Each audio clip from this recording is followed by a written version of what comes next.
കൂത്തുപറമ്പ് വെടിവെപ്പ് സംഭവത്തിൽ മുഖ്യ ഉത്തരവാദികൾ അന്നത്തെ ഡിവൈഎസ്പി ഹക്കീം ബത്തേരിയും ഡെപ്യൂട്ടി കളക്ടർ ടി ആന്റണിയും ആണെന്ന് CPM സെക്രട്ടേറിയറ്റ് അംഗം MB ജയരാജൻ പറഞ്ഞു. റവാഡ ചന്ദ്രശേഖറിന് യാതൊരു പങ്കുമില്ലെന്നും MB ജയരാജൻ കണ്ണൂരിൽ പറഞ്ഞു. വിവാദമാക്കുന്നതിൽ യാതൊരു കാര്യവുമില്ല.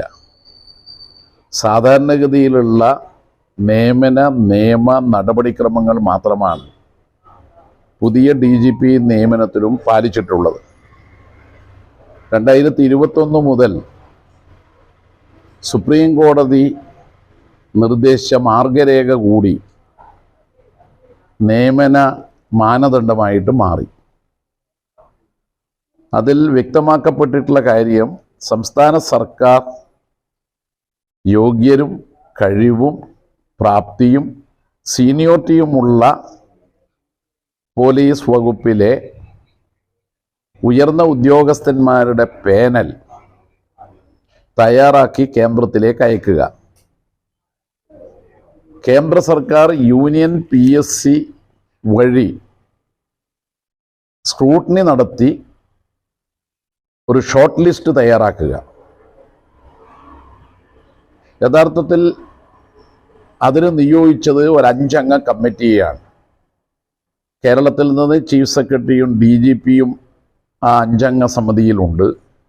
ബാക്കി 3 പേരും കേരളത്തിന് വെളിയിലുള്ളവരാണ്. അത് യൂണിയൻ പബ്ലിക് സർവീസ് കമ്മീഷൻ നിയോഗിക്കുന്ന വിദഗ്ധരാണ്. പോലീസിലും ആഭ്യന്തര വകുപ്പിലും ഒക്കെയുള്ള ഉയർന്ന ഉദ്യോഗസ്ഥരുമാണ്.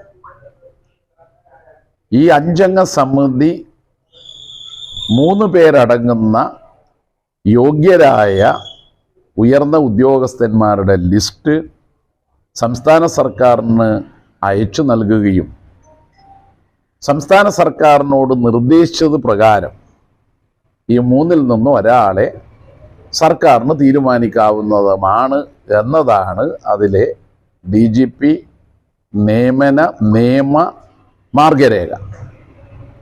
അത് പ്രകാരമാണ് രവത ചന്ദ്രശേഖരനെ നിയമിച്ചിട്ടുള്ളത്. അതുപ്രകാരം തന്നെയാണ് നേരത്തെ നിരവധി DGPമാരെ നിയമിച്ചിട്ടുള്ളത്. അത് കേരളത്തിൽ മാത്രമല്ല, കേരളത്തിന് വെളിയിലും. ഇപ്പൊ കേരളത്തിൽ തന്നെ കൂത്തുപറമ്പ് കേസിലെ പ്രതിയായ ഒരാളാണ് K പത്മകുമാർ. അദ്ദേഹത്തെ ലോ ആൻഡ് ഓർഡർ ചുമതലയുള്ള DGPയായി നിശ്ചയിച്ചിട്ടില്ലെങ്കിലും DGP കേഡറായി പ്രൊമോഷൻ നൽകിയിട്ടുണ്ട്. അങ്ങനെയാണ് അദ്ദേഹം DGPയായി റിട്ടയർ ചെയ്തത്. നേരത്തെ TP സെൻകുമാർ,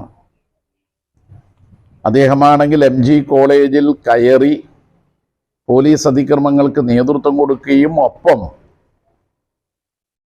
ഒരു പോലീസ് ഉദ്യോഗസ്ഥനെ കഴുത്തിന് പിടിച്ച് മർദ്ദിക്കുകയും ചെയ്യുന്ന ദൃശ്യങ്ങളടക്കം പുറത്തു വന്നതാണ്. വിവാദ പുരുഷനായിരുന്നു. പിന്നീട് അദ്ദേഹം കണ്ടെത്തിയ ലാവണം സംഘപരിവാറിന്റെ കൂടെയാണ്. ആ സെൻകുമാറിനെ DGP ആക്കിയിട്ടുണ്ട്. അപ്പോൾ ഒരു സാധാരണ നിയമന നടപടിക്രമം മാത്രമാണ് രവത ചന്ദ്രശേഖരനെ DGP ആക്കുന്നതിൽ സർക്കാർ സ്വീകരിച്ച നിലപാട്.